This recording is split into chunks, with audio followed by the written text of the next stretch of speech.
Rabbi ज़िदनी इल्मा। अस्सलामुअलैकुम नाज़रीन, आपके सामने मैं दूसरी बार हाज़िर होने जा रहा हूँ। यानी यूट्यूब पे मेरी ये दूसरी वीडियो बनने जा रही है। पहले वाली वीडियो मेरी उतनी अच्छी नहीं बनी थी, बहुत सारी इसमें कमियाँ रह गई थी। इंशाल्लाह इसमें उसको धीरे धीरे दूर करने की कोशिश करूँगा। और मुझे लगता है कि कहते हैं ना कि वर्किंग कम्स बाय वर्किंग, इसी तरीके से स्पीकिंग कम्स बाय स्पीकिंग। तो जैसे जैसे मैं वीडियो बनाता जाऊँगा इंशाल्लाह उसका भी मुझे उसकी स्किल आती जाएगी। और दूसरी बात अर्ज़ ये करनी है कि मैं जो है वीडियो पढ़ाते समय आपको उसमें लिखता नहीं हूँ पेन से, क्योंकि अगर मैं लिखूँगा उस समय तो वीडियो मेरी हो जाएगी लंबी, बहुत लंबी हो जाएगी। और इसीलिए मैं क्या करता हूँ, स्क्रीन पे लिख देता हूँ, ताकि जो लिखने की टाइम है वो वीडियो में ना जाए, ताकि आपको कम से कम समय में ज़्यादा से ज़्यादा नफ़ा हो सके। और दूसरी बात ये करनी है कि आज जो है वो पार्ट 1 का जो है पार्ट 2 का जो लेसन नंबर 1 उसकी एक्सरसाइज पढ़ाएंगे। और उसमें जो उसकी वर्ड मीनिंग होगी उसको प्रोनाउंसिएशन के साथ साथ मैं बाकायदा कापी में पहले से लिख लिया हूँ, ताकि आप वो भी उसका वीडियो में भी उसका बचत हो। तो मुझे उम्मीद है कि इंशाल्लाह ये वीडियो भी आपको काफ़ी ज़्यादा हेल्पफुल रहेगी, इंशाल्लाह मुनाफा देगी। आप सभी हज़रात से गुजारिश है कि इस वीडियो को ज़्यादा से ज़्यादा शेयर करें, सब्सक्राइब करें, हो सके तो बेल आइकन भी दबा दें। नाज़रीन, वर्ड मीनिंग को पहले लिखें और याद करें, फिर पढ़ें। Thank you. गैस, जैसा कि पता है कि पिछली वीडियो में मैंने पढ़ाया था अलकलम सिंपल इंग्लिश का पार्ट 2 था, उसका लेसन नंबर 1 था। आज उसी पार्ट 2 का लेसन नंबर 1 का एक्सरसाइज करते हैं। ठीक है, लिखा है fill in the gaps with, in, on, under and behind. Okay, fill माने होता है भरना, इन माने में, द गैप्स माने खाली जगह, विथ माने साथ, इन माने में, ऑन माने पर, अंडर माने नीचे, एंड माने और, बिहाइंड माने पीछे। यानी खाली जगहों को भरो इन के साथ, ऑन के साथ, अंडर के साथ एंड बिहाइंड के साथ। ओके, यहाँ लिखा है, चलो शुरू करते हैं। Where is the monkey. Where means कहाँ, इज़ मीन्स है, द माने द मंकी माने बंदर। ठीक है, लिखा है कहाँ है मंकी, यानी बंदर कहाँ है। हमको जो खाली जगह भरनी है ये जो बुक से दिखाई दे रही है, इन तस्वीरों के ज़रिए से ही भरनी है। ओके गाइज, नाजरीन, तो लिखा है वेयर इज़ द मंकी, बंदर कहाँ है। It is on a branch of a tree. ये इट माने ये, इज़ माने है, ऑन माने पर, a branch of a tree ये है ये है पेड़ की एक शाखा पर। ओके, अच्छा, ऑन क्यों है? देखिए, ऑन वहाँ लगाया जाता है जहाँ भी आदमी वॉक कर सकता है, टहल सकता है, चल सकता है। ठीक है, और आगे बताते हैं। Where is the ass. Where means कहाँ, इज़ माने है, द एस मीन्स गधा। वेयर इज़ द एस, गधा कहाँ है। It is under the tree. It माने ये, इज़ माने है, अंडर माने नीचे, द ट्री यानी पेड़ के। It is under the tree, ये पेड़ के नीचे है। Where is the tree. Where means कहाँ, इज़ मीन्स है, द ट्री माने पेड़। पेड़ कहाँ है,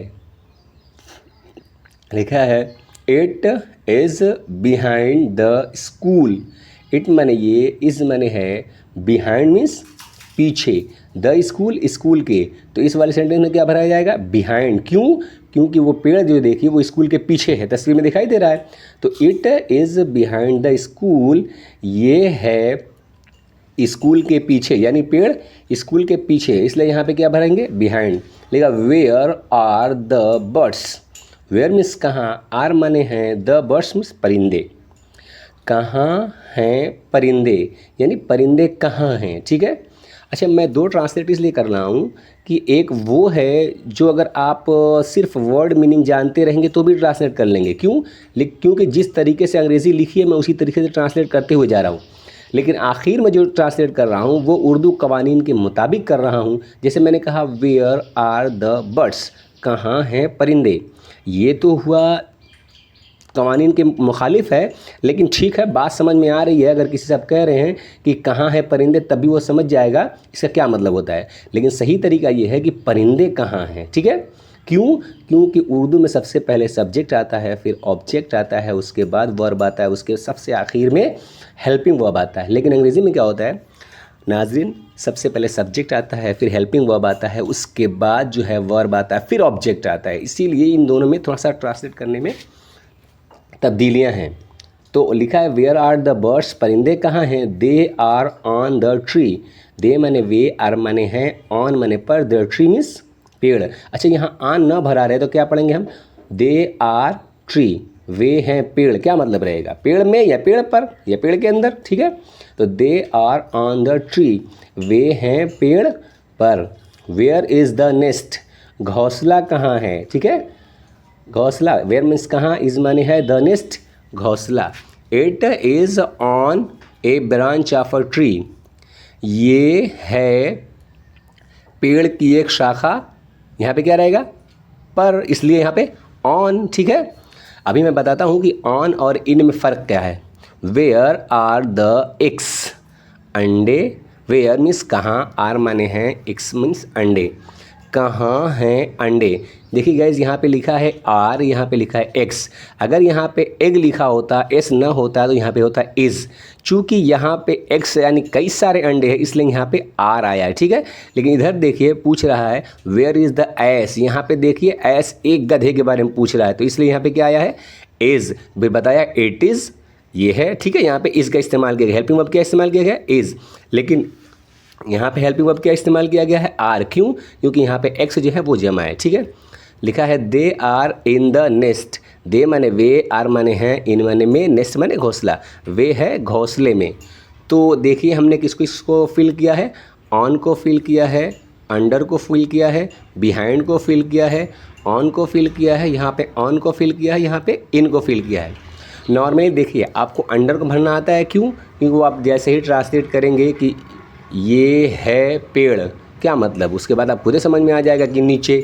क्यों? क्योंकि गधा देखिए नीचे ही तस्वीर में है, ठीक है। तो अंडर और बिहाइंड तो आप भर लेंगे, लेकिन ऑन और इन में थोड़ा सा डिफरेंसेस है जिसमें आप हो सकता है कंफ्यूज हो जाएं। उसके लिए मैं आपको कायदा कुल्लिया बताता हूँ। कायदा कुल्लिया ये होता है कि जब भी पर, में और अंदर इन तीन की मीनिंग आए तो उसमें देखना कि ये सेट कहाँ करना है। अगर सेट वहाँ करना है कि जहाँ आदमी चल सकता है, जिस पे टहल सकता है, तो वहाँ पे हरकत कर सकता है, चल सकता है, वॉक कर सकता है, तो वहाँ पे लगाएंगे ऑन। और जहाँ पे आदमी टहल नहीं सकता, चल नहीं सकता, वहाँ पे लगाएंगे इन। वजह यह है कि देखो यहाँ है घोंसला, घोंसले में आदमी न चल सकता है न टहल सकता है, इसलिए यहाँ पे क्या लगाया? इन माने में और अंदर के लिए इन। और यहाँ देखिए लिखा है ब्रांच। ब्रांच क्या होती है? वो शाखा होती है। आदमी उस पर टहल सकता है, बिल्कुल टहल सकता है। हम लोग तो बहुत खेल खेले हैं जिसपे कूदने वाला, दौड़ने वाला खेल खेला करते थे। यहाँ भी देखिए क्या लिखा है? परिंदे कहाँ हैं? पेड़ पर। परिंदे कहाँ हैं? पेड़ पर। जब परिंदे पेड़ पर हैं तो पेड़ पर भी आदमी टहल सकता है, चल सकता है, इसलिए यहाँ पे लगाया ऑन। यहाँ देखिए ऑन लगाया है, चूँकि ये ब्रांच है और ब्रांच में आदमी क्या करता है? टहल सकता है, चल सकता है, इसलिए लगाया ऑन। और यहाँ देखिए घोंसले में नहीं कर सकता, इसलिए यहाँ पे लगाया इन। तो अगर हमको कहना हो कि मिसाल के तौर पर, फॉर एग्जांपल, दूसरा एग्जांपल ले लेते हैं कि मैं बस में हूँ, तो बोलेंगे I am on the bus. क्यों? क्योंकि बस में आदमी टहल सकता है, चल सकता है। लेकिन ठीक अगर कहेंगे कि मैं कार में हूँ, तो फिर वहाँ पे कहा जाएगा I am in the car. क्यों? क्योंकि कार में आदमी टहल नहीं सकता, चल नहीं सकता।